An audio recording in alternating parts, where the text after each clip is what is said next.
on this program was supposed to be Jim White, who was the candidate for the Democratic nomination for mayor of Philadelphia, who 3 hours before the taping of this program pulled out of the contest. So quickly, we try to get the best political minds in this city of Philadelphia, in our studios tonight, and we hope we have them. With us this morning, Michael Smerconish.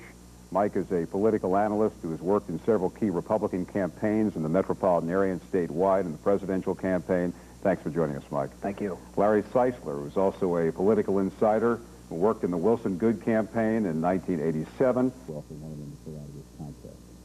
My own feeling is that both candidates appear to be at a point of no return. When you take a look at the events of just this past week, with the Burrell campaign having problems with George Burrell's tax returns that were widely publicized by the Blackwell campaign, followed by the Burrell folks then hitting Blackwell with charges of numbers running by a relative of Lucien Blackwell. It says to me that these two candidates are going at each other like never before, and they're at a point of no return. I doubt that either one would get out of the race at this point. Do you think... Where does he fit into this mix here with about approximately 10 to 12% of the vote in different surveys? He's staying in, isn't he?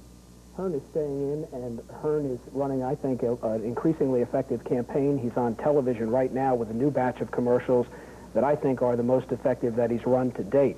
The Hearn vote becomes important only in the event that Burrell or Blackwell really starts to gain momentum in the final stretch of this election. But the mathematics of this election suggest that Burrell or Blackwell would need to garner more than 75% of the black vote in order to win the race, and I don't think that's possible with these two candidates going at it. But if Hearn starts to creep up in the final days, and you've got Rendell, and I'm not quoting any particular few, Hearn at 12, if one of those candidates, Burrell or Blackwell, starts to surge in the final days, then doesn't Hearn become a major factor here?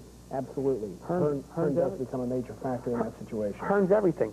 He's the wild card, and on the debate, he has his chance to do something. And if he surges, Ed Rendell's in trouble. How these things are going to work. Even negative attention can be good. You think so? I think so as well. I think that the campaign thus far, particularly between Blackwell and Burrell, has been for the heart and soul of the black community. And that's a mistake on their part, because Ed Rendell has been able to waltz through this election so far. And Rendell, like everyone else in this election, has baggage. There's plenty out there for television campaign commercial if someone wants to go negative, and they've chosen not to date, and I think that's been a mistake by the other candidates. Well, I'd agree with Michael, because what we've had here is we've had a black primary. You don't have an alliance with him now. You've watched him for a long time. This has been a different campaign for him, hasn't it? No question about it. But, Larry, one lesson that I learned from working with Frank Rizzo in 1987 is that you can never believe the polling data with regard to a Rizzo campaign. You mean it's always underpolled? Rizzo always underpolls because it's not fashionable to be for Frank Rizzo in many of the city's neighborhoods. And if there is a silent majority with regard to any one of these candidates, I think it is with regard to Rizzo. My own assessment is that Castile is obviously the favorite heading into this election day, but you cannot count out Frank Rizzo, nor can you count out Sam Katz. Katz has put together a wonderful campaign heretofore, and it remains to be seen how this election will finish. The assessment is correct on that. Well, it's a phenomenon, I think, that you particularly see in black-white elections like we had in 1987.